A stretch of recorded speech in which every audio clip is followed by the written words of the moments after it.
নমস্কার বন্ধুরা, মালতী কিচেনে তোমাদের সবাইকে স্বাগত। আজ নিয়ে এসেছি পমফ্রেট। সকল বন্ধুদের কাছে আমার অনুরোধ রইল সম্পূর্ণ ভিডিওটা দেখার জন্যে। আমি আজকে পমফ্রেট ফ্রাই করব।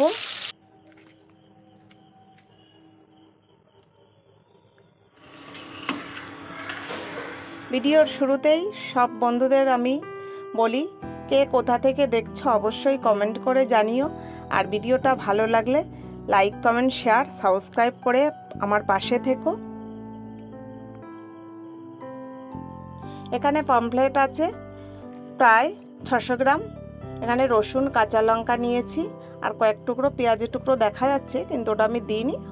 দুটো এক টুকরো রয়ে গেছে, আমার মাংস রান্নার করে একসঙ্গে মশলা নিয়েছিলাম। প্রথমে আমি নুনটা মেখে রেখে দেব বেশ কিছুক্ষণ, তাহলে ওর জলটা ঝরে যাবে মাছের গা থেকে। তারপরে আমি হলুদ, লেবুর রস দিয়ে দিচ্ছি।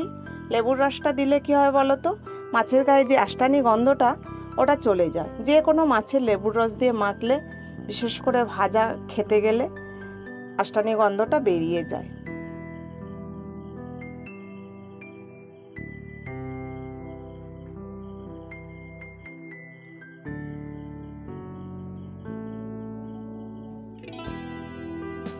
কড়াইতে সাদা তেল দিয়ে দিলাম।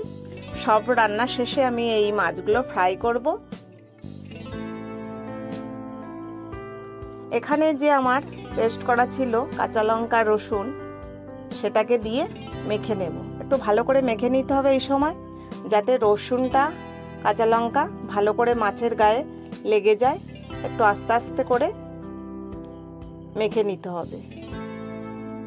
সামান্য সয়া সস দিলাম, এখানে ভিনিগারটা দিলাম না, যেহেতু লেবু দিয়েছি তাই। আর এখানে আমি 2 চামচ ময়দা দিয়ে দিচ্ছি। কর্নফ্লাওয়ারটা নেই, কর্নফ্লাওয়ারটা দিলে খুবই ভালো হতো, মুচমুচে হতো। এটাতেও মুচমুচে হবে। ভালো করে একটু মাছটাকে এবার মেখে নিতে হবে।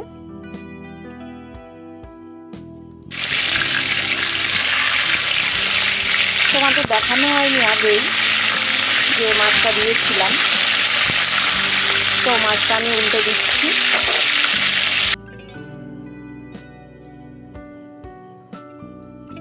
বেশ কিন্তু কড়া কড়া হয়েছে, আর এইরকম কড়া মাছ কিন্তু ডালের সঙ্গে খেতে ভালো লাগে। মাছটাকে তুলে নিচ্ছি।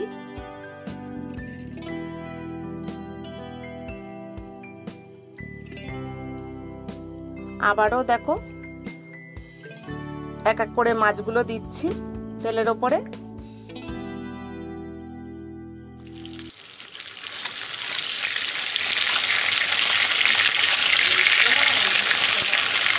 মাছটাকে উল্টে দিচ্ছি। বেশ কিন্তু কালারটা হয়েছে, বেশ ভালো লাগছে।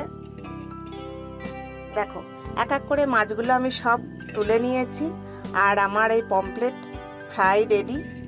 এরকম দেখো সন্ধ্যাবেলা এরকম খাওয়াও যায় সসের সাথে, আর তাছাড়া ডালের সঙ্গে খেতে ভালো লাগবে। তা পমফ্রেট আসলে এরমভাবে অন্তত একবার ভাজা করে খেয়ে দেখো, বেশ ভালো লাগবে।